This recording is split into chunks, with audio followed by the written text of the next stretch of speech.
il a fait du Gaaruwaale du nom de Babacar Fall RFM ce matin parce que comme je l'ai expliqué il y a les concertations yu ministère de la communication di organise actuellement je pense qu'aujourd'hui il a reçu Mamadou Ibra Kane le président du CEDEPS l'organisation qui regroupe les patronats ñi nga xam ne ñooy investir ci wàllu média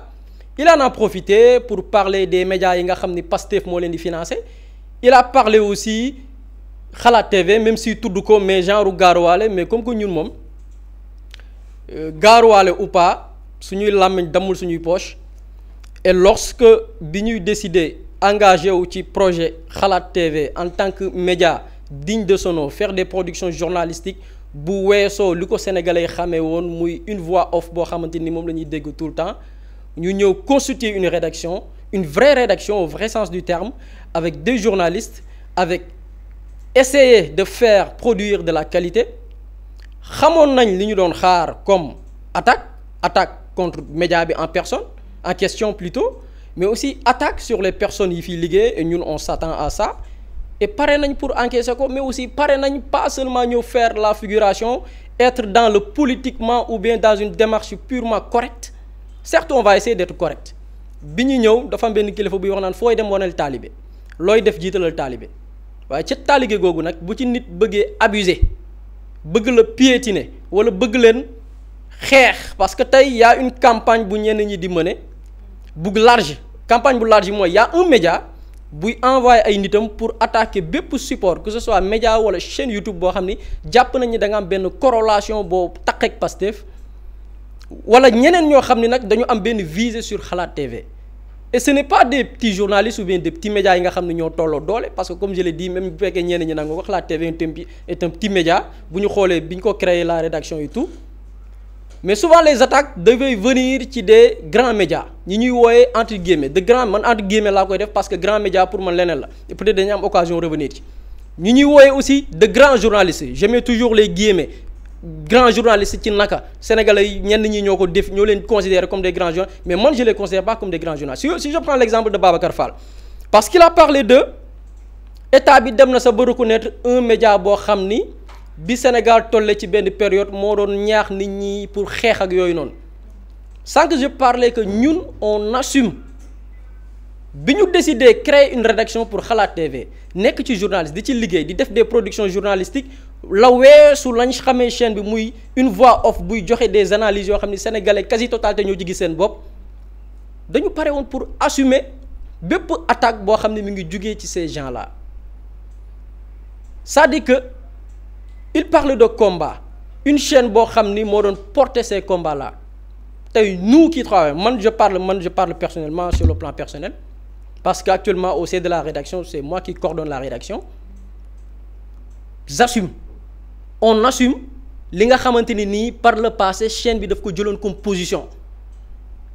parce que chaîne bi kañ la jëloon position moment bi nga xam ni des médias moom Babacar Fall fi muy liggéey muy GFM il versait dans la manipulation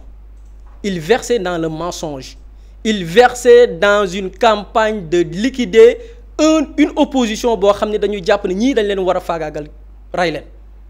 ñoom ils avaient joué le jeu pour le compte du régime bi fi nekkoon muy régime Macky Sall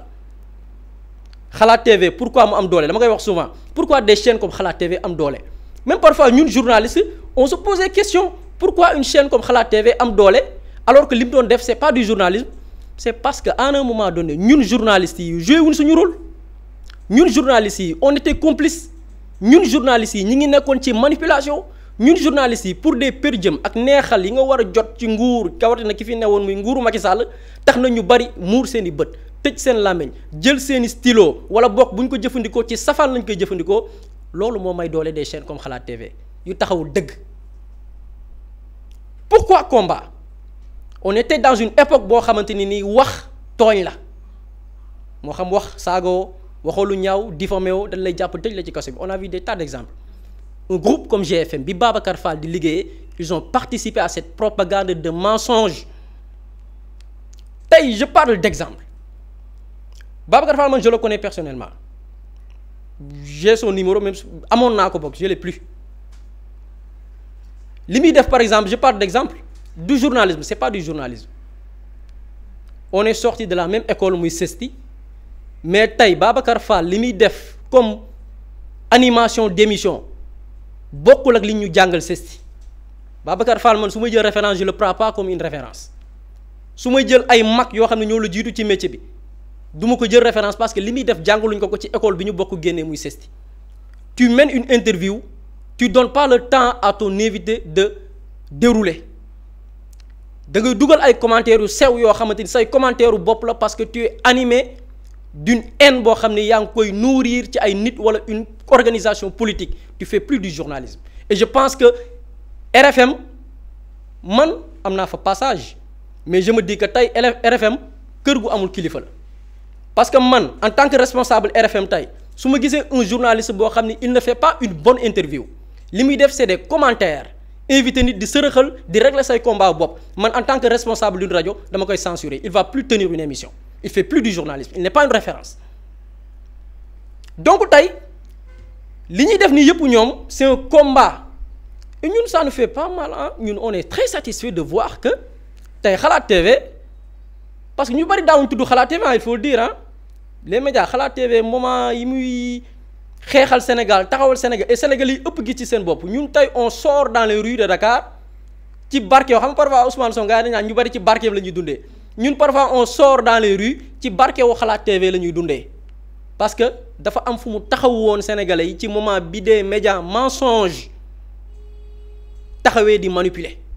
des journalistes animés de mauvaise foi taxaw di manipuler boobu la Xalaat TV taxaw ba tey ñun ñii ñoo ngi bénéficier wu ci barke wu Xalaat TV donc dañuy défendre cette chaîne là et li fi jotoon xew ñoom yi ñuy wax ay xeex ak Xalaat TV moo doon xeex dama ne la chaîne l'assume pleinement te bu amaatoon tey loolu noonu bu amaatoon jamonoy Macky Sall chaîne bi dafay amaat même taxawaay bi taxaw auprès des Sénégalais se battre contre ce régime dictatorial bu Macky Sall donc il faut qu'il sache ça nu ñu noppal seen bopp ci côté boobu maintenant combat nag bi ñu bëgg a mener contre Xalaat TV ça va pas aboutir du sotti parce que wax naa ko sànq ñun bi ñu ñëw on était armé bi ñuy décider porter le combat de Xalaat TV on était armé mooy pare nga pour des attaques pare nga pour répliquer taxaw faire face à toute personne boo xam ne da nga taxaw pour dresser wu ci fi ñu bëgg a jëm personne ne va nous arrêter à commencer par nos confrères qui sont dans les médias là que ce soit ngay patron de presse wala ngay journaliste tout court du ñu leen bàyyi dinañ xeex ak ñoom parce que on sait comment Sénégal fonctionne fii da ngay taxaw di jaay yaru ñu piétiner la jaar jàll xoolal fii combien de jeunes combien d'entreprises dañu liquider ray leen nappaaje leen ñu ça va pas marcher avec nous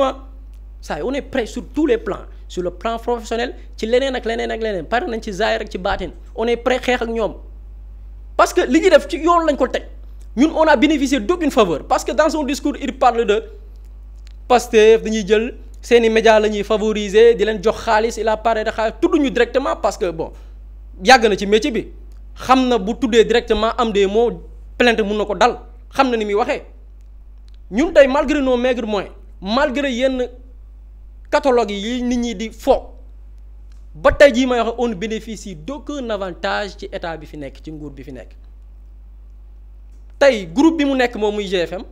des autorités yi bokk ci état bu Pastef ci gouvernement bi bu ñu amee tey seen publicité ils préfèrent dem ci un média mensonge jox ko que Xalaat TV bi def du vrai journalisme un média de qualité y a des gens qui sont de Pastef qui combattent yi xeex Xalaat TV et je le dis tey ma assumé ko am na ñu nekk Pastef tey des gouvernants yuy xeex Xalaat TV pour quelle raison je sais pas amuñu benn faveur ci nguur gi des responsables yu ñu dénk ay ndombal tànk tey boo leen invité tey ils préfèrent dem benn média mensonge boo xam ne dafa doon kàcc xeex nañ leen ñoom bu ñu sañoon tey Pastef du yegg au pouvoir ils préfèrent dem may doole ces médias là que Xalaat TV et on les connaît mais ñun comme ni ma koy waxee éthique la ñuy demee ak déontologie du ñu mer nit def benn attitude bi du tax ñu changer suñu direction naan dañuy xeex ak nit dañuy def suñu liggéey comme ni mu waree du ñu def suñu liggéey bi duñ ci leble duñ ci fayle bor duñ ci faj mer parce que boo duggee ci faj mer rek ci ngay manque d'objectivité dañuy def suñu liggéey comme ni mu waree bu amee lu arrangé loo xam ne dafa arrangé nguur gi donte am na ñu nekk ci ñoom ñu ñuy xeex dañ koy wax du ñu considérer que am na ñenn ci ñoom ñoo xam ne ils essaient d'enterrer Xalaat TV et ça existe des autorités des ministres des directeurs généraux yoo xam ne ils préfèrent dem ci ay médias yi leen doon xeex tey que Xalaat TV parce qu'ils veulent combattre Xalaat TV ça existe il faut que les autorités seeni kilifa xam ko bu ñu yoree seeni publicité xam nga il parle d'argent xaalis yi passé publicité yi ñu am fii yëpp ay publicité privée la ay entreprise privée ñoo ñuy jox ay publicité xalaat TV musul am publicité état bu jugee ci ministère wala bu jugee ci direction dañuy préférer dem jox ko TFM wala beneen émission ñoo xam ni boo xoolee ñu ci bari dans leur démarche dañ leen combattre dañ leen xeex ba seen ñàkk pexe bi ñu ñàkk pexe ñu toog te ba tey ñu ngi continuer di leen xeex on fonctionne comme ça pour que les Sénégalais le sachent mais quant à des journalistes qui versent dans le mensonge et dans la manipulation yi ñuy jéem a étiqueté naan wooye Xalaat TV xeex boobu noonu bu amaatoon Xalaat TV dafay taxaw xeex par force xeex tey li ñu bëgg ne freiner élan bi nga xam ne moo créé parce que tey on veut faire du journalisme de qualité journalisme de qualité boobu arrangé wul ñëpp parce que bu niveau bi yéegee am na ñoo xam ni duñ bokk dañuy effacé wu dootuñu bokkati parce que mënuñu def qualité ñooñu nga xam ne bëgguñu def qualité dañuy fexe ba ñuy jéem a def qualité ñu jéem leen dammat jéem leen ray bu ko defee ñoom ñu continuer di def la médiocrité on va pas se laisser faire du ñu leen bàyyi ñun ci école yi lañ ji amuñu beneen métier bu dul journalisme man j'ai fait 2 écoles de formation en journalisme j'ai eu un diplôme dans une école privée pare dem defaat concours CESTI xamuñu leneen lu du journal Ismaïla dafa jàngee fii Sénégal dem bitim réew jàngee waat fa tarbiyee métier bi pratique ko fii Sénégal pratique ko bitim réew mun nga ñu jiitu ci métier mais nawloowuñ la defuñu la nawle et puis doo suñu référence il faut qu'il le sache ces gens là ñun y a des grands yi nekk ci métier bi defuñu leen référence faawuñu leen parce que ñun dañu gëm ne li ñuy def moo gën ñoom li ñuy def et ils vont pas nous arrêter dinañ def suñu wéy di dox suñu dox ku taxaw nag suñu kanam ne da ngay jéem a dressé wu comme boucler mais on va t'effacer on va se battre dina jaanaa xeex boobu ñëwee xeex bi tey lay soog a tàmbali ñun xeexaguñ xeex bi tey lay soog a on va se battre dinañ xeex ak ñoom avec tous les moyens qu'il faut. Ismaïla ma daal di lay bàyyi par rapport ak. waaw man damay tàmbalee ñaan comme ay jullit lañu aussi dañuy ñaan yàlla ñu yàlla suturaal ba fu ñu waxee rek buñ ne kii àndul ak sagoom buñ ne kii dafa tox lu bon wala dafa naan lu bon yàlla nañu yàlla musal ci loolu. beneen bi mooy Sénégal dafa toll woon situation boo xam te buri wax na ko y avait 3 catégories ñetti nit ñoo nekkoon Sénégal ci jamono boobu noonu am na ñoo xam te ni dañu taxawoon ànd ak askanu Sénégal parce que jàpp nañ ni am na ñu jóg pour noot leen am ñu jóg ànd ak ñi leen di noot parce que foofu la seen i intérêt nekkoon am na ñu jóg ànd ak ñi leen di noot mais dañu ko jël teg casquette neutralité ci seen kanam ne ñun ay neutre lañ mais comme ni ko tubaab di waxee rek boo nee da nga neutre ci benn situation boo xam te guerre la wala nooteel am na te neutre contre quelqu'un te ki ñuy opprimer moom nga faralut loolu mooy li nga xam te moom moo fi xewoon Xalaat TV jël position boo xamante ni assumé na ko nekk du côté du peuple sénégalais loolu xew na fii Sénégal la ñu nekk am na loo bëree bëri loo xam ne bi fi xew ak léegi yàggul matul 5 ans fii lañ fi jël ay góor tilimal leen ba ñu jàppe leen ay terroristes yi gën a mag ci àdduna saa yu ñu xëyee di leen chargé te teguñu ko fenn fii la ñu jël ay imam def leen ay terroristes saa yu ñu xëyee di leen chargé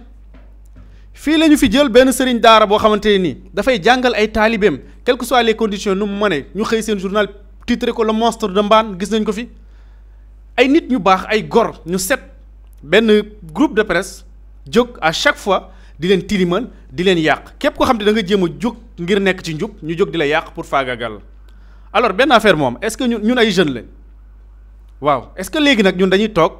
ñu di ñu écraser di jéem a jaar ci suñu kaw parce que tout simplement ay jeunes lañ am nañ benn position boo xam te moom la ñu am nañ ay démarches yoo xam te ni moom la ñu am léegi dañ leen di seetaan ñu écraser ñu loolu ku ko yaakaar da ngay nax sa bopp. lii gis nga li wolof di lépp naan koo xamul lu ñu ko boote da ngay maandu ci ay mbiram noonu la ñu war a mel ci Xalaat TV xamuñu lu ñu boote Xalaat TV nañ maandu ci ay mbiru Xalaat TV te ku ñu envoyé benn dinañ la envoyé 10 du ñu tooñ kenn.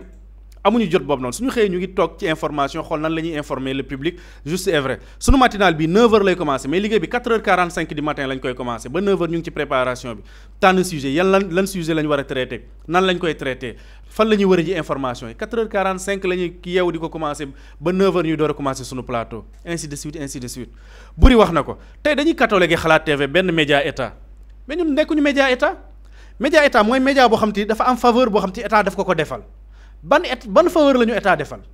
bi ñu jógee pour reconnaître médias yi Sénégal première kii bi dañoo rejeté Xalaat TV parce que ñu ne rentré wul dans les critères ñu dem xool li ñu manqué woon ñu def ko mottali ko ñu doon ñu reconnaître mais bu nekkoon faveur wala dara kon dañuy reconnaître automatiquement d'office tey bu ñu demee parce que hypocrisie nag mënta weesu tey yow nga nekk nga jàng xam plateforme fi ñu reconnaître médias yi xam lan moo nekk les critères lan lañ laaj médias yi nga war fa mën a dem vérifier sa bopp. am nga fa accès mën nga dem vérifier média sàngam lan la ñu laaj lan lañ joxe ñoom nga vérifier ndax am na lu fa manqué ou pas nga xool ndax Xalaat TV critères yi ñu tegoon yëpp am na benn boo xamante ni jël nañ ko ci. dama koy wax fii souvent Xalaat TV muy seul média fii ni Sénégal wala bu dee am na beneen tamit bëriwul ñiy toog ci plateau yi di wax 100% journaliste amul ku yàgg ci métier bi di ci wax genre yàgg ci ba nekk journaliste dañu def ñun ñëpp formation journaliste Buri wax na ko il est modeste mais il est sorti major de sa promotion te diplômé en journalisme je suis diplômé en journalisme y a pas quelqu'un boo xam te mu ngi ci biir rédaction Xalaat TV qui n'est pas diplômé en journalisme amul. Pour revenir encore ci li ñuy catégorie média état pour revenir sur les propos de Buri amul benn faveur bu ñu am ci état mais tous les jours ñoom seen média yooyu noonu yaa ngi fay dégg des publicités Buri wax na ko fii nii kan moo fi mës a dégg ñu publicité l'état dara musul am des gens invité nañ leen fii nii sur le plateau de Xalaat TV ñu ne ñu tey du ñu def intervention wala semaine bi du ñu def intervention même jour bi ñu leen invité woon ñu ngi seen plateau ñoom di fa wax du ñu jooy du ñu kii seen choix la ñoom ñoo xam ñoo ko def nañ ko assumer. tous les jours ba tey ci suba moo ci mujj tous les jours da ngay woote direction yi ministères yi pour demander des informations pas pour demander de l'argent pour demander rien du tout fii nii dem nañ fi ay direction wala kii traiter information ba mu jeex amuñu seen numéro téléphone on échange par mail ñu kii def information un travail journalistique ba fi mu wax nii tey bu ñu soxla woon nit ci direction boobu noonu mail bi ñu bàyyi sur internet boobu la ñuy utiliser parce qu'on n'a pas leur numéro de téléphone te bu ñu ko déggee dañ ko xam. léeg-léeg nga wax fii ni benn information commentaire ñu ne il faut inviter diw sàngam nekk ci gouvernement bi te yàlla xam ne diw sàngam boobu invité nañ ko plusieurs fois mu décliner l'invitation léegi lan ngay def da ngay topp ci kaw nit ñooñu noonu faut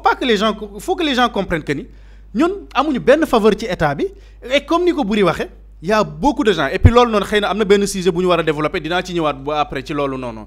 ñi nekk ci état bi fii nii. nekk des directeurs généraux wala d'autres responsables nekk ci biir état bi quand tu les invites ils déclinent envoyé nañ fi benn équipe ñu dem reportage sur le terrain dañ fa dajee ak ay nit ñoo xam te sont de Pastef dañ leen minimiser